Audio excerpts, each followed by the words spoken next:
Welcome to your sleep story. I'm so glad you're here tonight. Whatever this day was, however long it felt, however much it held, it is behind you now. Completely behind you. You made it through, and that is everything. So let's begin. Before I take you anywhere tonight, I want to count you down from 10 to 1. And as I count, I want you to allow yourself to sink just a little deeper into wherever you are right now. Feel the weight of your body. Feel what is beneath you, holding you. And with each number, just let go a little more. 10. Allow your eyes to close. Gently, completely. There is nothing you need to see right now. 9. Feel your shoulders and let them drop as far as they want to go. 8. A slow breath in through the nose. 7. And all the way out. 6. Your hands. Feel them opening. Whatever you've been holding today, you can put it down now. 5. Your jaw is soft. Your face is soft. 4. Your legs are heavy, warm. 3. You're drifting, not asleep yet, but moving that way. 2. The day is behind you, completely and entirely behind you. 1. And now, tonight's sleep story, the relaxation. Before we go anywhere, I want to stay here with you for a moment. Just here, just now, because this moment, this exact moment right now, where you are lying in the quiet, deserves a little attention, a little kindness. Take a breath in for me, from the very bottom of the belly. Good, and let it go. And as you breathe out, I want you to imagine that everything you were carrying today, every worry, every unfinished thought, every heavy thing is just leaving with that breath, just drifting away. You don't have to solve anything tonight. You don't have to figure anything out. You don't have to be anything other than exactly what you are right now. A person who deserves rest. A person who deserves sleep. Because you do. You really do. Whatever happened today, whatever was hard, whatever felt heavy, you made it through. You are here. And that is enough. That is more than enough. You are safe. And you are here. Bring your awareness gently to your feet now. Just notice them and allow them to soften. The toes uncurling, the arches releasing. All the small held tension of the day simply letting go. Let that softness travel upward, through the calves, through the knees, the thighs. All of it warm, all of it heavy, all of it resting now. Your lower back, your hips. Allow yourself to feel the surface beneath you taking your weight completely, fully.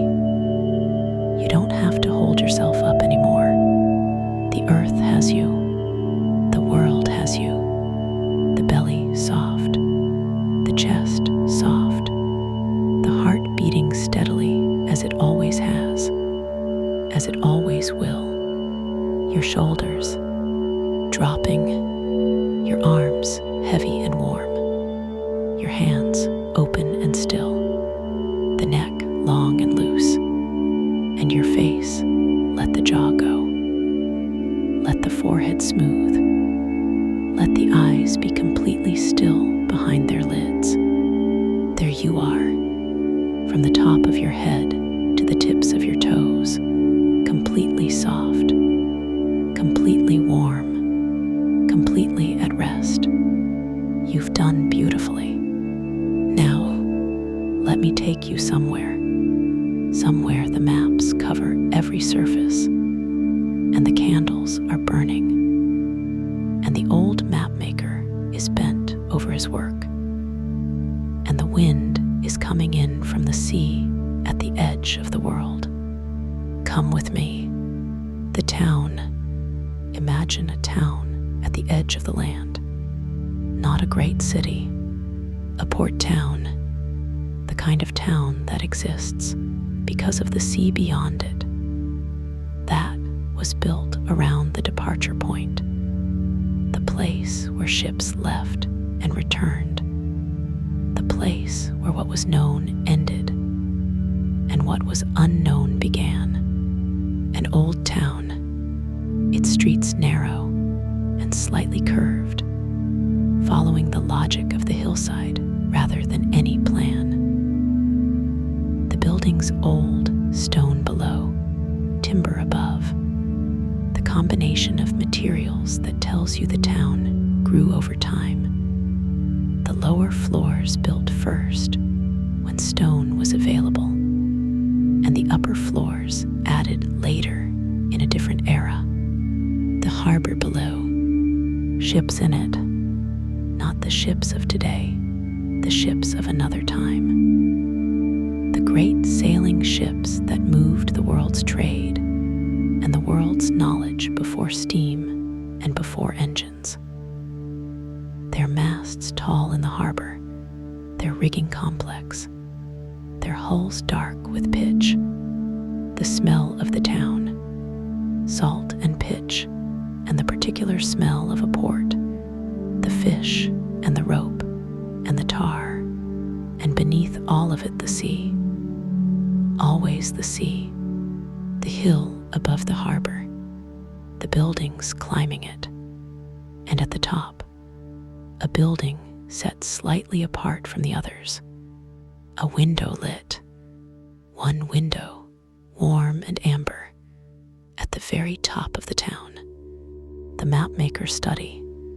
The study, you climb the hill, the steps worn stone, the centers of them hollowed by centuries of feet. The same wearing you have seen in the monastery, in the lighthouse tower. Feet, over time, leaving their mark. You reach the door. It is open, a crack just open. The warmth of the study finding its way out through the gap. You push it. You go in. The study, large, or appears large, the shelves on every wall making it feel both larger and smaller. Larger because the shelves give depth, the books and the rolled maps, and the cases of instruments extending the walls visually. Smaller because the accumulation of it all presses inward, the room full of itself. The maps, they are everywhere. On the desk, a large map spread flat, its corners held down by weights. Smooth stone weights, worn smooth by use. On the shelves, rolled maps in their cylinders, their ends labeled in faded ink. On the walls, pinned maps, their corners curling slightly, their surfaces covered in the fine lines and the colored regions and the careful script of a cartographer's art. The smell, old paper, old ink, the particular smell of a room that has been full of books and maps for a very long time. The vanilla and the dust and the slight sharp smell of old ink and candles, many candles, on the desk, on the shelves, in the window. The amber light of them filling the study with the warm, moving, breathing light of flame. Cornelius. His name is Cornelius. He is old. How old, difficult to say. kind of old that is not decrepit, but settled. The kind of old that belongs to a person who has been doing one thing for a very long time and has become completely themselves in the doing of it. He is at the desk, bent over the map, a magnifying glass in one hand, a fine-tipped pen in the other. The pen moving very slowly, very carefully, along a coastline on the map, adding a detail, a bay, a headland, something he has been told, or something he has calculated, or something he has reasoned from the reports of the sailors who came back from the edge. He does not look up when you come in. He knows you are there. He always knows when someone comes into the study, but the line requires his attention. The coastline is being drawn. It cannot wait. You sit. There is a chair near the window, a reading chair, its cushion worn. You sit in it. The candle on the window ledge beside you. The map on the desk. The Mapmaker at his work. The map on the desk. Look at it. The map spread on the desk. It is large, perhaps a meter across, perhaps more. The paper thick, not the paper of books. The heavy cartographic paper that is made to last, to be handled, to survive the voyage for which it is made. The coastlines, drawn in fine ink, the lines of them precise where they are known. The coasts of Europe, carefully surveyed, their details fine and accurate. The coastlines of known Africa, the known edge of the Americas, and then the edges, where the known ends, the coastlines becoming less certain, the lines slightly less precise. In places, the line trails off, ends, becomes dotted, the dotted line of uncertainty, the cartographer's honest admission that here the knowledge stops. The spaces within, the interior of the continents, some of it known, some of it not. Where it is not known, the Mapmaker has left it empty, not blank, decorated. The conventional cartographic decoration of the unknown, stylized mountains and trees, a note in Latin, perhaps a sea creature in the ocean margins. Here be dragons, or the equivalent, the acknowledgement that what lies here is beyond the knowledge of this map, the edge of the world. Not literally, Cornelius knows the world is round. He has known this for 60 years. But the edge of the known world, the edge of what has been measured and confirmed and can be honestly set down, beyond that edge, conjecture. He does not put conjecture on his maps. He puts what is known and leaves the rest empty or honestly decorated with its uncertainty. What Cornelius knows. He knows where he is. This sounds simple. It is not simple. Knowing where you are, truly knowing with precision, with the ability to say here, exactly here, with a certainty that can be communicated to another person and verified. This was one of the hardest problems of the age in which Cornelius works. The longitude problem, latitude, how far north or south, can be determined by the stars, by the angle of the sun at noon. This has been known for centuries, but longitude, how far east or west, this is the great unsolved problem. With Without a reliable way to determine longitude at sea, ships are lost.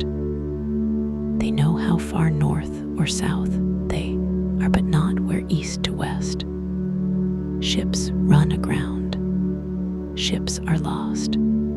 Cornelius has spent 40 years thinking about this problem. He does not have the solution. No one does yet. The solution will come. He believes this. Someone will find a way. A clock, perhaps, that keeps accurate time at sea, allowing the comparison of local time and home time that would give the longitude. But not yet. And in the meantime, the maps that are as accurate as they can be, that acknowledge where they are uncertain, that do not pretend to know what they do not know. Honest maps. This is what he makes. Honest maps. The instruments on the shelf beside the desk. The instruments. The tools of the mapmaker's trade. The astrolabe, a beautiful object, brass, its surface engraved with the scales, and the markings that allow the altitude of a celestial body to be measured. Heavy in the hand, the weight of it purposeful, a light instrument would be less stable. The astrolabe needs weight. The quadrant for measuring angles, the angle of the sun, the angle of a star, the angle of a headland seen from the sea. The quarter circle of brass, its curved edge graduated, the plumb line hanging from its apex, the dividers for measuring distances on the map, the two-pointed instrument, its points sharp and fine, opening to span a measured distance, and then transferred to the scale bar at the map's edge. The parallel rules for transferring bearings from one part of the chart to another. The two rulers connected by their hinges, walking across the map in their particular way, moving a line without changing its angle. Each instrument precise. Each instrument the product of a craftsman's skill. The craftsman who made the astrolabe is unknown, but his skill is present in the object, the way Miriam's skill is present in the bowl, the way Arthur's eye is present in the painting, the skill of the maker present in the object long after the maker. The candles in the study. Cornelius cannot work without them. He works at night, not exclusively. He works in the day too. But the night work is different. In the day, the study is full of other sounds. The harbor below, the town, the voices of the students who sometimes come, the deliveries, the constant activity of a port town. At night, the study is his. The quiet, only the candles, and the map, and the work. He has always worked this way. His teacher, the old mapmaker from whom he learned the craft 40 years ago, his teacher worked this way too. Night work, candles, the quiet that allows the precision that the work requires. The candle closest to the map is the most important. Its flame must be steady. Any movement in the flame, any shadow play on the map's surface would make the fine line work impossible. He shields this candle with a small glass screen, a piece of window glass propped to block the draft from the window. The candle behind the glass, perfectly still, the map illuminated evenly, the pen moving, the coastline growing, the window. The study has one large window facing the sea. From the top of the town, from this height, the whole harbor is visible below, and beyond the harbor, the open sea. In the daytime, Cornelius can see ships coming and going, can watch the departure of expeditions that will bring him new information, the return of those that bring reports to be turned into map. At night, the harbor lights, the lanterns of the ships, the lighthouse at the harbor mouth, and the sea dark, extending to the horizon. And beyond the horizon, the unknown coasts that appear on his maps as dotted lines and open spaces. He looks at the window sometimes when the work stalls, when a problem of scale or projection or coastline accuracy requires thinking rather than doing. He looks at the window, at the dark sea, at the lanterns, at the horizon, and thinks. The reports. On the shelf to the left of the desk, the reports, the journals and the letters, and the rough sketches brought back by the sailors and the explorers, each one a piece of the puzzle. A captain's log from a voyage 3 years ago, the captain recording the bearing and the distance, and the description of a coastline that no European had previously charted.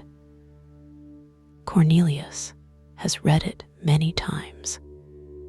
He has cross-referenced it with 2 other accounts from sailors who passed the same coast.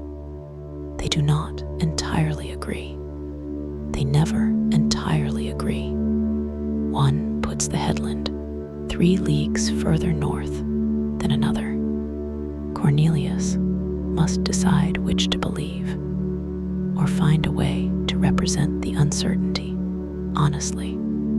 He usually finds a way, a slight widening of the line in places of disagreement, a note in the margin, the acknowledgement that here the knowledge is less certain than elsewhere.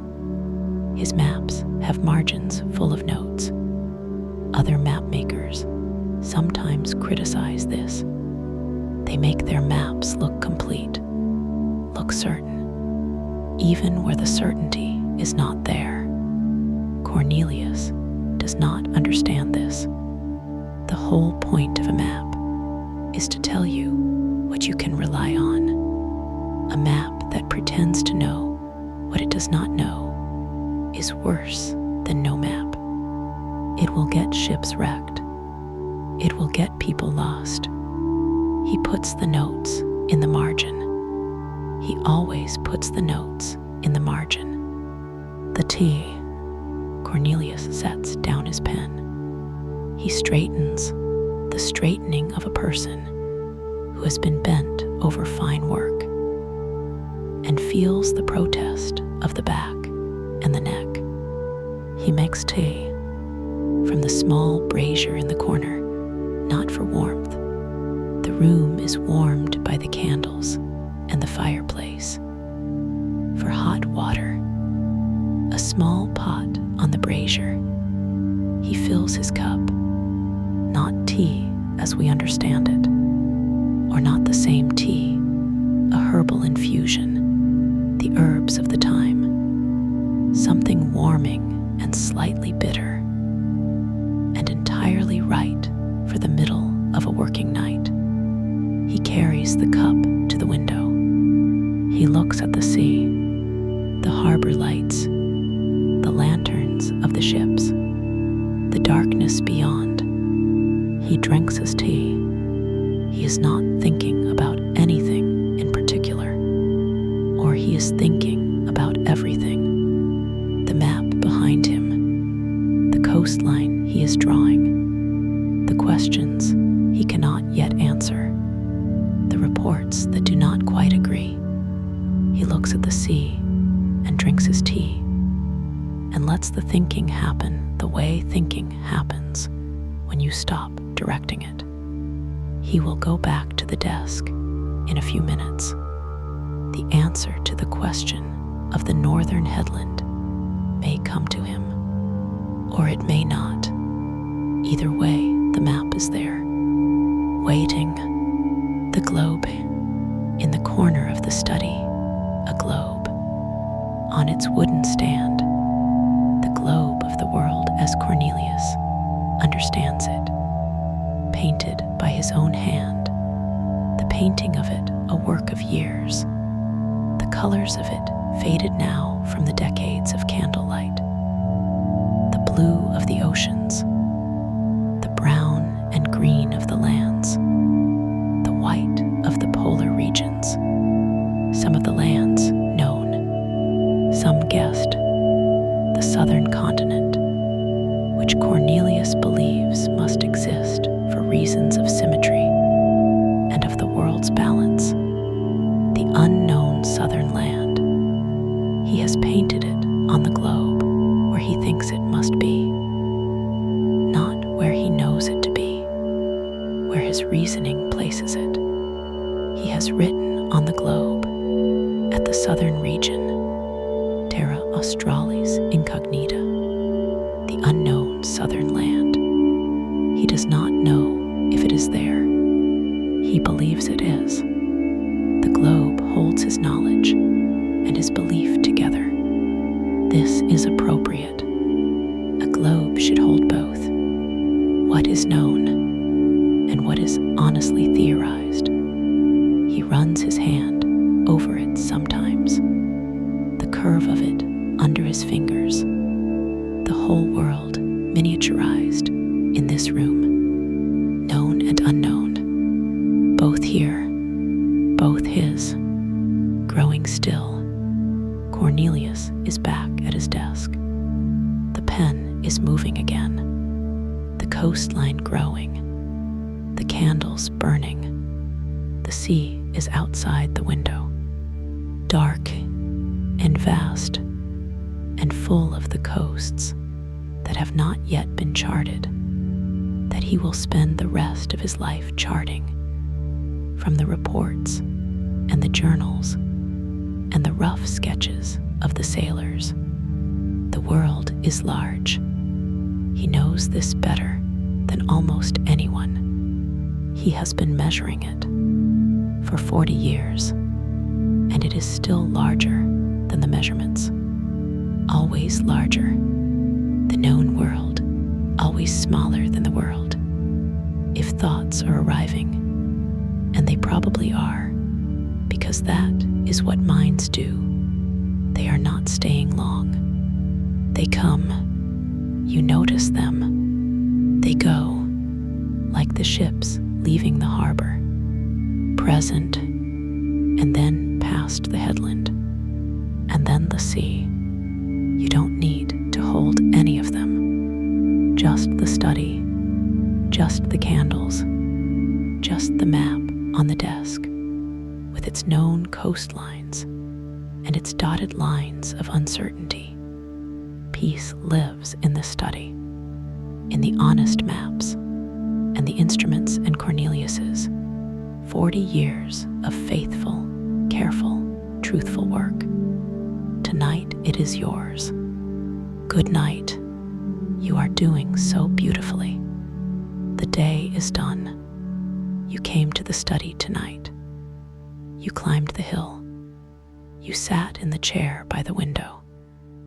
You watched Cornelius draw the coastline.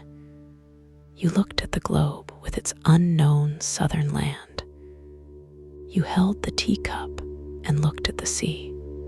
The study received you as rooms given over to the patient, careful work of trying to understand the world always receive people with warmth and candles and the accumulated presence of maps and instruments. honest acknowledgement of what is not yet known. Carry it with you on the uncertain days, the days when you don't know where you are or what lies ahead. Remember the Mapmaker. Remember the dotted line, the honest admission of uncertainty, the note in the margin. Remember that not knowing is not failure. Not knowing is simply the edge of the map, and the edge of the map is where the next map begins. You know the way here now, but tonight you are already here. The candles are burning. The map is on the desk. The sea is outside. Sleep now, deeply, completely. You deserve every candlelit, map-covered, ink-scented, sea-dark, worldwide moment of this rest. Every single one. Good night. Sleep well. The study through the night. The maps at night. The maps in the study at night. Cornelius sleeps.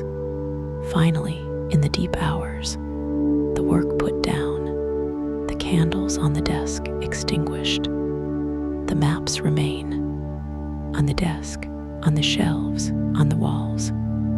The known world on every surface. In the light of the remaining candles, the ones he has not extinguished, the ones that burn through the night by habit and by the slight anxiety of a man who does not entirely trust the dark.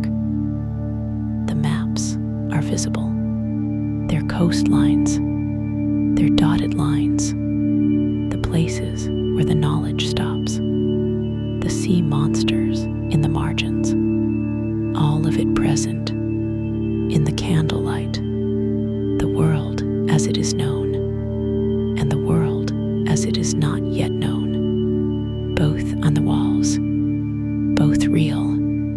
What a map is. A map is a claim. This is something Cornelius thinks about.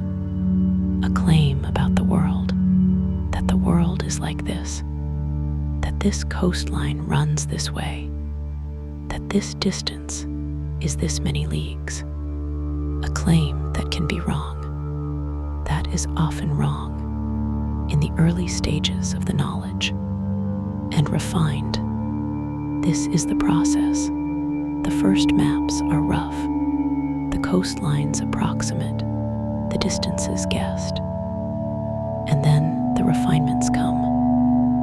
Each voyage adding detail, each return adding correction, the map improving, never perfect, but always improving, the world being known slowly, one coast at a time, one measurement at a time, one honest dotted line at a time. Cornelius thinks of his maps as conversations, conversations with the world showing itself to the sailors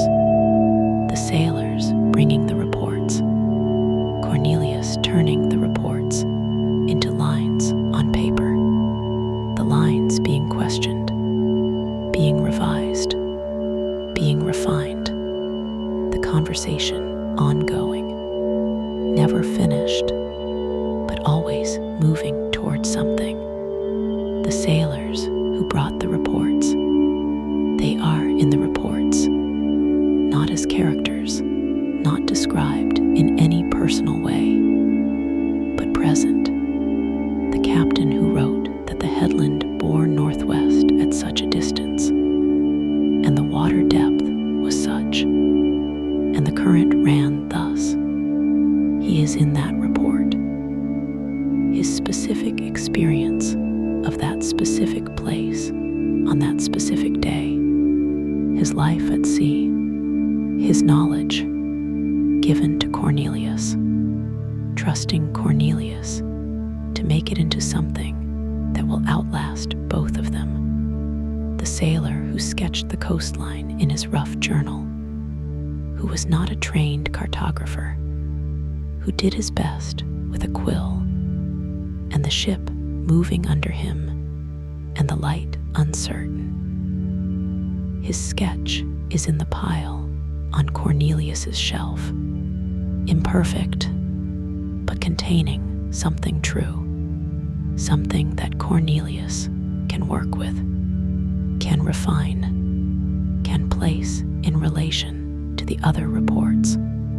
These sailors are in the maps. Their knowledge, their observation, their courage, the courage of going to a coast that no chart covered, that no one had reliably described, and looking carefully and writing it down and bringing it back. In every map Cornelius makes, their knowledge is there, their courage is there. The map is not his alone. It never was. The sea monsters in the margins. Here be dragons, not the actual phrase. This appears on only 1 or 2 maps and has been somewhat mythologized. But the spirit of it, the cartographic tradition of filling the unknown with imagined creatures, the sea monsters in the ocean margins. Cornelius does this, not because he believes in sea monsters. He does not believe in sea monsters, but because the empty space is wrong. A map with empty space suggests that there is nothing there, that the ocean beyond the known edge is simply blank, featureless, unimportant. The ocean is not blank. It is full of wind and current and wave and creature, of hazard and beauty, and the specific, particular, completely real experience of being on water in that place. The sea monster says, here is something. We don't know what, but something. It is the cartographic version of the dotted line, the honest acknowledgement of the unknown, not saying, here there is nothing, saying, here there is something we cannot yet describe. Cornelius's sea monsters are modest, small, in the margins, lightly drawn, an admission, not a claim. The globe in the candlelight, the globe in the corner, the single candle remaining on the shelf beside it, casting its light on the globe's surface. The known coasts, lit, the unknown terra australis incognita. In the south, lit also, the theory as present as the fact in the candlelight. The globe rotating very slightly, not actually rotating. The stand is fixed, but the candle flame moves very slightly in the study's air, and the moving light makes the globe seem to turn. The shadows shifting, the known and the unknown moving in and out of the light. The world as Cornelius understands it, lit by a candle in a study at the edge of the known world, turning or appearing to turn, the continents moving through the light, the oceans moving through the shadow, the world going on without him, as it always goes on, as it will always go on. The next map, Cornelius will begin the next map tomorrow. He has been planning it. The coast of a region that has had 3 expeditions in the past decade, each one adding to the knowledge. The 3 reports now in his possession, contradictory in places, complementary in others. The synthesis of them into a single reliable map his work for the next year. A year, at least. Maps take time. He has known this since his first map, 40 years ago, the first map he made. The coast near his home, the coast he knew from childhood. Even that map of the place he knew took time, because knowing a place and mapping it are different. Mapping requires measuring, requires checking, requires the honest assessment of what is certain and what is not. He will begin tomorrow with the 3 contradictory reports and the shelf of blank cartographic paper and the instruments and the candles and the window facing the sea and the patience of 40 years and the knowledge that the map will not be finished tomorrow or next month or perhaps for a year. And that is the work. That is entirely the work. The long, faithful, careful, honest work of making the world a little more known. The candles are burning. Lo now, the map is on the desk. The coastline incomplete. The dotted lines at the edges. The sea monsters in the margins. The globe in the corner. The known and the unknown. Both lit.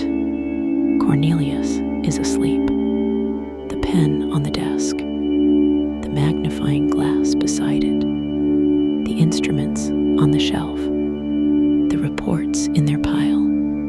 The sea outside the window. Dark and vast and full of unmapped coasts. Still, and you are sleeping deeply, completely, peacefully in the Mapmaker study at the edge of the world, the candles burning down, the maps on every wall, the known world all around you, and the unknown just beyond, as it always is, as it always will be, the edge of the map, where the next map begins. This is exactly where you should be. This is exactly what you deserve. Every candle lit, map-covered, ink-scented, sea-dark, worldwide moment.